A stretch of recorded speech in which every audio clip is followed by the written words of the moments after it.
Maoist party కేంద్ర committee సభ్యుడు సుధాకర్, తెలంగాణ రాష్ట్ర కమిటీ సభ్యుడు మైలారపు అడెలు భాస్కర్, బండి ప్రకాష్, నేషనల్ పార్కు కార్యదర్శి దిలీప్, మద్దెడు ఏరియా కార్యదర్శి సీతు, రామన్న, డీసీ సభ్యుడు మున్నా సునీత, మహేష్ మరియు మరో 10 మంది మావోయిస్టు నాయకులను పోలీసులు అరెస్టు చేశారు. నిన్న సుధాకర్ ను ఎన్కౌంటర్ పేరుతో చంపారు. అదేవిధంగా నకిలీ ఎన్కౌంటర్ లో అడెలు భాస్కర్ ను కూడా చంపారు.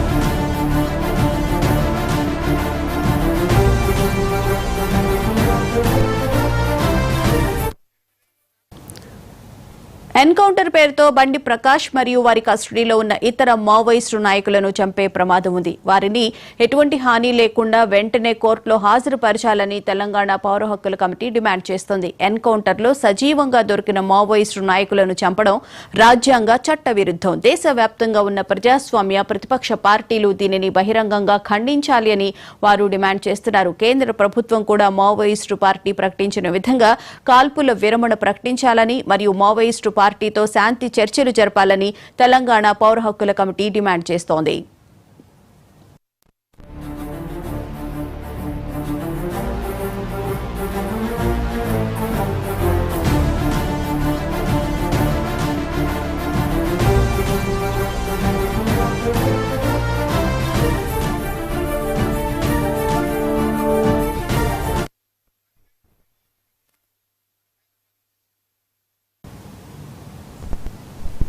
ఇక ఇదే అంశానికి సంబంధించి మనతో మాట్లాడడానికి తెలంగాణ పౌర హక్కుల సంఘం జనరల్ సెక్రటరీ ఎన్ నారాయణ గారు ఫోన్ లైన్ లో సిద్ధంగా ఉన్నారు. నారాయణ గారు నమస్తే అండి.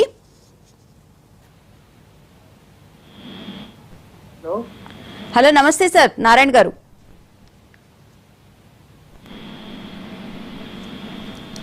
హలో నారాయణ గారు, నా మాట వినిపిస్తుందా మీకు? వినిపిస్తుంది, చెప్పండి. నారాయణ గారు, ఇప్పుడు కేంద్రం సజీవంగా పట్టుబడిన మావోయిస్టులను కూడా తీసుకొచ్చి ఎన్కౌంటర్ చేస్తుంది అని చెప్పైతే ఆరోపణలు అయితే వస్తూ ఉన్నాయి. మీరేమంటారు సార్? అవి నిజమండి. ఇప్పటి వరకు సుమారు 47 ఎన్కౌంటర్లు జరిగినాయి. అందులో 560 మంది వరకు చనిపోయారు. అందులో 1-2 తప్ప మిగతా కూడా పట్టుకొని చుట్టుకుండి కలిసి చెప్పినవే. ఇప్పుడు జూన్ 5న ఛత్తీస్గఢ్ రాష్ట్రం నేషనల్ పార్క్ దగ్గర ఉండే పర్షాగఢ్ గ్రామంలో ఉదయం 7 గంటలకు 10 మందిని అదుపులో తీసుకొని ఇప్పటికీ 4 కలిసి చంపారు. 5 నాడు 1, 6 1, ఇవాళ 2 కలిసి చంపారు. ఇది మొత్తంగా సజీవంగా పట్టుకొని కాల్చి చంపే విధానం అనేది అన్డెమోక్రటిక్ సిచ్యుయేషన్. ఇది అసలు ప్రభుత్వాలు ఏమనుకుంటున్నాయంటే అధికారం ఉన్నంత మేరకు మేము ఏం చేసినా కాదనలేదు అనుకుంటున్నారు. కానీ ఒక్కటే అర్థం చేసుకోవాల్సిందంటే హిట్లర్ అసంటోడే మట్టి కరిచెండు. అదేం విధానం కాదు. ప్రజలందరూ రోడ్ల మీదకి వచ్చే ప్రభుత్వం ఎక్కడ కూడా పనిచేయలేదు. ఆ విషయాన్ని గుర్తించాలి. అంటే ప్రజల బలహీనత అధైర్యాన్ని మాది తన విజయంగా భావించవచ్చు ప్రభుత్వాలు. ఇప్పటికీ మేము ఆపరేషన్ కగార్ని వ్యతిరేకిస్తూ ఇప్పటికీ అందరూ ప్రతిపక్ష అధికార పక్ష పార్టీలు అందరూ కూడా ఈవెన్ కేసీఆర్ కూడా మాట్లాడాడు, చర్చలు జరపండి, ఒక శాంతియుత వాతావరణం నెలకొల్పండి అని చెప్పి వాళ్ళు కనీసం 3 నెలలుగా 5-6 సార్లు లెటర్లు కూడా రాశారు. ప్రభుత్వం చర్చించకుండా నేను హత్యాకాండనే జరుపుతామంటే ఏమనుకుంటుంది అసలు ప్రభుత్వం? అంటే రాజ్యాంగం తన సొత్తు అనుకుంటుందా? ప్రజాస్వామ్య విలువలు లేవా? హత్యాకాండ నడిపేటట్టయితే ఈ కోర్టులు ఎందుకు, సుప్రీంకోర్టులు ఎందుకు, హైకోర్టులు ఎందుకు? అన్ని బంద్ చేయండి. మరి ప్రజలందరూ ఆయుధాలు తీసుకుంటారా, సైన్యం దగ్గర ఉన్నట్టు ఏం చేస్తారో తర్వాత తెలుస్తుంది. ఏమనుకుంటుంది ప్రభుత్వం? ఒక పక్క చర్చలు శాంతియుత వాతావరణం రావాలంటే శాంతియుతం ప్రవర్తించకుండా నేను చంపుతానంటే చంపే అధికారం ఎవరికి ఇచ్చారండి? ప్రభుత్వాలకు రాజ్యాంగం ఇచ్చిందా? ప్రజాస్వామ్యం ఇచ్చిందా? ఏంది ఆ భాష ఏంటిది? కార్పొరేట్ల కోసం నువ్వు కొమ్ము వేయాలనుకుంటే, కార్పొరేట్లకు దళారిగా ఉండాలనుకుంటే, కోట్లాది విలువైన మన సంపదను ఇవ్వాలనుకుంటే అది నీకు హక్కు ఎక్కడిది? అది దేశ ప్రజలందరి హక్కు. ఒక్క బీజేపీ పార్టీది కాదు, డబుల్ ఇంజన్ సర్కార్ అసలే కాదు. ఇక్కడ దేశంలో ఉన్న ప్రజలందరూ నిరుద్యోగులు అయిపోతున్నారండి. విదేశాలు పట్టుకోకపోతున్నారు మన యువత. ఆత్మహత్యలు చేసుకున్నారు. మీరు ఒక్కసారి చూడండి, ఒక 10 ఏళ్ల కాలంలో 16,000 మంది విద్యార్థులు సూసైడ్ చేసుకున్నారు. ఎందుకు చేసుకుంటున్నారు? వాళ్లకు జీవనోపాధి కనపడక, జీవితం పట్ల ఆశ కనిపించక చంపుతున్నారు. మనకు అసలు ఉద్యోగాలు లేవు, జీవనోపాధి లేదు. ఈ నూతన ఆర్థిక విధానంలో 1990 వచ్చినప్పటి నుంచి లక్షలాది ఫ్యాక్టరీలు మూసివేతకు గురైనాయి. ఎవరికి కూడా ఉద్యోగ హక్కు లేదు. ఉన్న కనీస ఆ సహజ వనరుల మీద మనం దేశం డెవలప్ అవడానికి ఒక అవకాశం ఉంటది. కానీ ఒక కార్పొరేట్లకు, జిందాలు, పోస్కో వీళ్ళ కోసం అని చెప్పి వాటిని అన్నిటి పడడం కోసం అక్కడ ఆదివాసులు హననం చేస్తున్నారు. ఆదివాసులకు అండగా ఉన్న మావోయిస్టులను చంపేస్తున్నారు. ఆ చంపేయడం అనేది ఎన్కౌంటర్ రూపంలో కాదు, పట్టుకొని సజీవంగా చిత్రించలు పెట్టి కాల్ చెప్తున్నారు. ఇది స్పష్టంగా చెప్తున్నాం. 5వ తారీఖు నాడు ఈ పర్షాగర్ గ్రామంలో 10 మంది మావోయిస్టులు అదుపులో తీసుకున్నారని మాకు మొన్నటి నుంచి అది సమాచారం అందుతుంటే, సార్ స్వచ్ఛందంగా మావోయిస్టులు లొంగిపోవడానికి వచ్చినప్పటికీ కూడా రోజుకొకరిని ఇలా ఎన్కౌంటర్ చేయడానికి ప్రధాన కారణం ఏమై ఉంటుందంటారు? అంటే ఆపరేషన్ కగారు పేరుతో 2026 కల్లా మావోయిస్టు రహిత దేశంగా నిలుస్తామని చెప్పిన నేపథ్యంలోనే ఇలా చేస్తున్నారని చెప్పి అనుకోవాలా? 2 అంశాలు. మావోయిస్టులు స్వచ్ఛందంగా ఎక్కడ లొంగిపోవడం లేదు, బలవంతంగా లొంగుబాట్లు. మీరు లొంగిపోతారా, కాల్చి చంపుతారా అని చెప్పి అక్కడున్న క్యాంపులలో ఆదివాసులను నిర్బంధించి వస్తున్నారు. లొంగిపోని పోవట్టు గాని ఆదివాసులను కాల్చి చంపుతామని క్యాంపుల్లోనే కాల్చి చంపి శవాల్ని తీసుకెళ్లి ఎన్కౌంటర్ ప్లేస్ లో అడుగులో వేస్తున్నారు. అది ఒక దురాగతం జరుగుతున్నది. తర్వాత ఒక ఉద్యమాన్ని తుడిచిపెట్టడం కోసం ముహూర్తం తేదీ నిర్ణయించే అధికారం కూడా ప్రభుత్వాలకు లేదు. అది కూడా ఒక రాజకీయ పార్టీ, కాకపోతే అందరిలా కాకుండా ఒక సాయుధ పోరాటాన్ని నమ్ముకున్నది. అసలు ఎప్పుడైనా చూడండి, ప్రజలు కానీ ఉద్యమాలు కానీ ఎప్పుడైనా సరే ఆయుధాన్ని, హింసను ఎప్పుడు పడతారంటే ఒక ప్రజాస్వామ్య పద్ధతిలో తమ ఆందోళనకు ఫలితం సాధించలేనప్పుడు పడతారు. మనం కూడా చూడండి, ఎవరైనా సరే ఇప్పుడు ఉద్యోగస్తులు ఆందోళన చేస్తారు, రైలు రోకో చేస్తారు, రాస్తారోకో చేస్తారు, అనివార్య పరిస్థితుల్లో హింస వైపు అడిగెడతారు. వాళ్ళు కూడా హింసావాదాన్ని, సాయుధ పోరాటాన్ని ఎన్నుకుంటున్నారంటే మన ప్రజాస్వామ్యం విఫలమైందనే ఒక ప్రధాన విషయాన్ని గుర్తించకుండా వాళ్ళు సాయుధ పోరాటం చేస్తున్నారంటే అంశాన్ని సాధన తీసుకొని ఇప్పటికీ ఈ 48 సంవత్సరాల్లో సుమారు 20,000 మందిని ఎన్కౌంటర్ పేరు కాల్చి చంపారు. ఎన్నో ఆస్తులు. ఇప్పుడు ఎంతెందుకండి, ఈ దక్షిణ మధ్య భారతంలో పట పోలీసుల కోసం లేదా పారామిలిటరీ బలగాల కోసం కోట్లాది విలువైన ప్రజాధనాన్ని వెచ్చిస్తున్నారు. అదే కోట్లాది విలువైన ఆదివాసుల అభివృద్ధి కోసం ఉపయోగించినట్టయితే ఎందుకుంటదండి ఆ ఉద్యమం? ఆ ఉద్యమంకున్న భూమికి ఏంటి? మన రాజ్యాంగ హక్కులు, పేసా చట్టం గాని, అటవీ హక్కుల చట్టం గాని, 6th షెడ్యూల్ గాని అవి అమలైతే ఆదివాసులకు మంచి జీవనం ఉంటది. అటువంటిప్పుడు ఉద్యమంలో వాళ్ళు ఎందుకు చేరతారు? అది కదా, ఎవరికైనా సరే కార్మికులకు నిజంగా వాళ్ళ వేతనాలు, హక్కులు సరిగ్గా ఉన్నట్టయితే వాళ్ళు ఉద్యమాలకు, సమ్మెల్లోకి ఎందుకు వెళ్తారు? ఇది కదా మౌలికమైన ప్రశ్న. దీని గురించి పట్టించుకోకుండా నేను అణిచివేతను, అత్యాచారాన్ని కొనసాగిస్తానంటే అది చెల్లదు కానీ చెల్లదండి. ఇప్పుడు అధికారంలో అనుకుంటుందేమో కానీ ఈ 18 ఏళ్ల కాలం క్రితం బీజేపీ పరిస్థితి ఏందండి? ఒకప్పుడు 2002లో గుజరాత్ లో 2,000 మంది చంపారు. మొత్తం ప్రపంచమే బీజేపీ పార్టీ వ్యతిరేకించింది. ఈవెన్ అమెరికా కూడా మోడీకి వీసా నిరాకరించిందండి. అది చరిత్ర సత్యం కదా. ఇవన్నీ కాదని చెప్పి ఇప్పుడు అత్యాచారాన్ని నమ్ముకుంటా, నేను హత్యని చేస్తా, కార్పొరేట్లకు దేశ వనరులను అప్పగిస్తానంటే బీజేపీ పార్టీ సొత్తు కాదు, ఇది భారత ప్రజల సొత్తు. సహజ వనరులన్నీ భారత ప్రజలందరికీ హక్కు ఉంటది.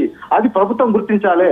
అక్కడ కోట్లాది విలువైన ఖనిజ సంపద ఉన్నది, వజ్రాలు ఉన్నది, ఇనుము ఉన్నది, అబ్రకం ఉన్నది, మైకా ఉన్నది, అల్యూమినియం ఉన్నది.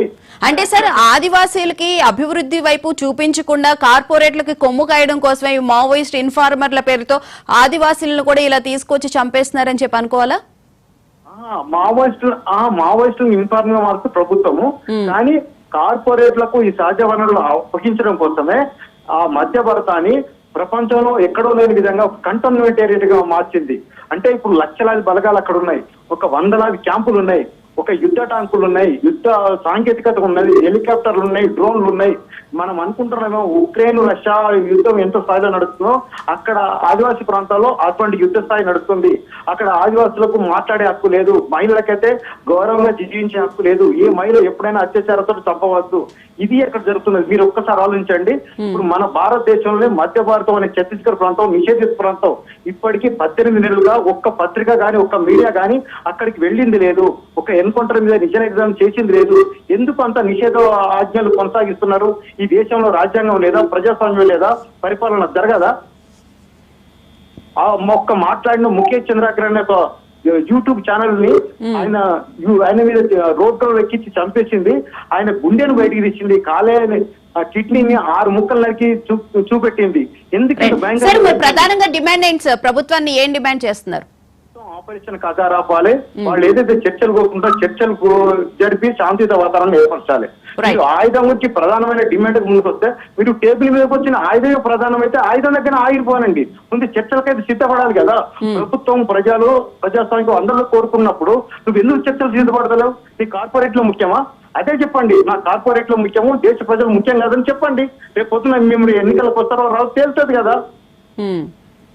అది కదా, ప్రజలు ఏం కోరుకుంటున్నారో అది చేయాలి. కానీ నేను కార్పొరేట్లు కోరుకున్నది చేస్తానంటే నీకు అధికారం ఎక్కడ ఎవరిచ్చాను? నీకు అది ప్రభుత్వం ఒకసారి ఆలోచించుకోవాలి. ఇప్పుడు ఆపరేషన్ కాకర్ ఆపాలి.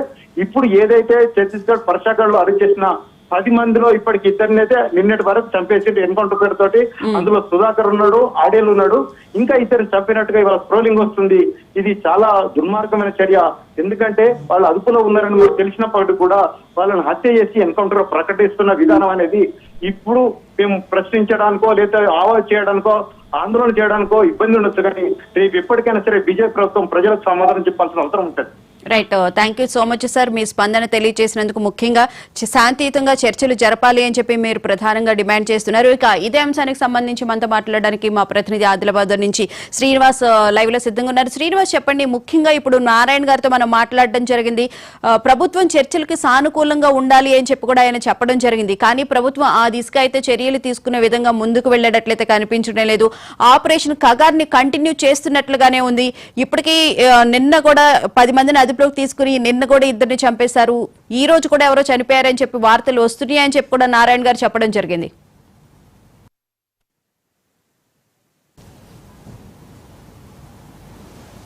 శ్రీనివాస్,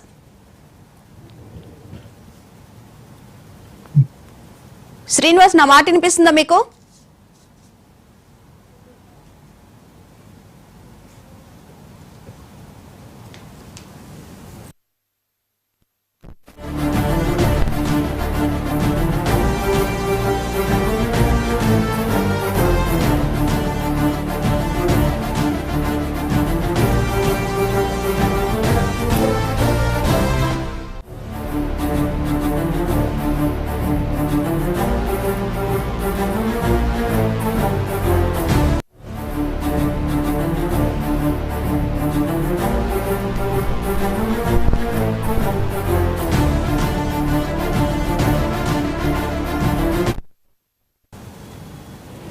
శ్రీనివాస్, చెప్పండి. ఇందాక మనం తెలంగాణ పౌర హక్కుల సంఘం జనరల్ సెక్రటరీ నారాయణ గారితో మాట్లాడినప్పుడు ముఖ్యంగా చూసుకుంటే కనుక ప్రభుత్వం చర్చలు జరపాలి, శాంతియుతంగా చర్చలు జరపాలి అని చెప్పి ఆయన డిమాండ్ చేయడం జరిగింది. ఆపరేషన్ కగార్ని ఆపాలి అని చెప్పి కూడా.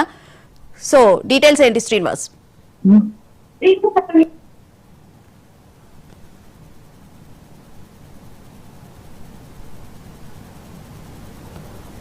శ్రీనివాస్, చెప్పండి.